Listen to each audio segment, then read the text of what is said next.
बम धमाके या फिर किसी प्राकृतिक आपदा के समय हमें किस तरह मदद के लिए आगे आना चाहिए, ये बताने के लिए दिल्ली सिविल डिफेंस के स्वयंसेवकों ने राजधानी में एक मॉक ड्रिल की, जहां एक के बाद एक बम धमाके में जानमाल को बचाने में इन स्वयंसेवकों ने अहम भूमिका निभाई। पेश है हमारे संवाददाता गिरीश निशाना की ये रिपोर्ट। अभी अभी कुछ देर पहले ही यहाँ सीरियल बम ब्लास्ट की वजह से अफरा तफरी का माहौल है। कुछ लोग बम धमाके की वजह से एक इमारत में फंसे हुए हैं। ऐसे में उन्हें सुरक्षित बाहर निकालने में अग्रणीय भूमिका निभा रहे सिविल डिफेंस के ये स्वयंसेवक। ये हकीकत नहीं, लेकिन जब हकीकत बनती है तो इससे भी खतरनाक मंजर होता है।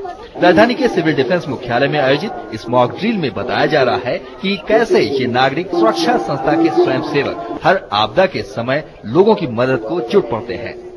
मैं ये भी चाहूंगा कि दिल्ली के नागरिक और भी ज्यादा बढ़ के हमारे पास वॉलंटियर्स बन के आए, और ताकि हम उनको ट्रेनिंग कर सकें।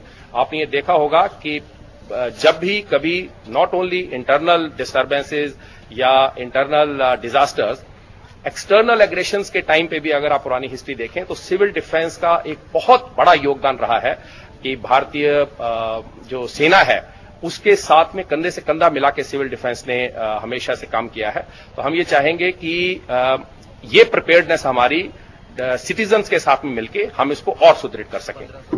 सिविल डिफेंस में आम नागरिक ही होते हैं, लेकिन उन्हें हर आपदा से निपटने और राहत कार्यों के लिए विशेष प्रशिक्षण दिया जाता है, जो समय आने पर राष्ट्रीय आपदा प्रबंधन और दिल्ली आपदा प्रबंधन जैसी संस्थाओं के साथ सहयोग करते भी नजर आते हैं। फिलहाल दिल्ली में नागरिक सुरक्षा संस्था यानी सिविल डिफेंस के 70,000 स्वयंसेवक हैं, जो एक आम नागरिक होते हुए भी दूसरे लोगों की मदद के लिए हमेशा तैयार रहते हैं। आपदा के समय राहत कार्यों को किस तरह अंजाम दिया जाता है, इसका बखूबी उदाहरण दिया सिविल डिफेंस के इन वॉलंटियर्स ने। इस समय राजधानी दिल्ली में करीब 70,000 नागरिक सुरक्षा संस्था के स्वयंसेवक हैं, जो इस तरह की आपदाओं के समय अपनी अग्रणी भूमिका निभाते हैं। गिरीश निशाना, डीडी न्यूज, दिल्ली।